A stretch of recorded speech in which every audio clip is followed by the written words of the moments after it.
ये जो boneless chicken है इसको मैंने मैरिनेट करके रखा हुआ है। वाइट सॉस, चिल्ली सॉस, सिरका मैंने डाला है। तो अब मैं इसको फ्राई करने लगी हूँ।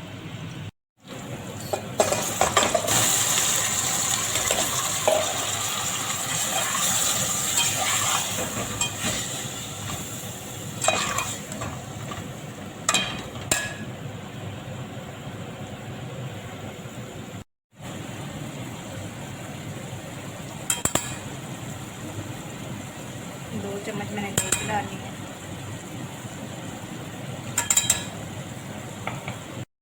अच्छा जी, चिकन फ्राई हो गया तो अब मैं नमक मिर्च डालने लगी, दूसरे मसाले को कुछ ताकि ये करारी बने।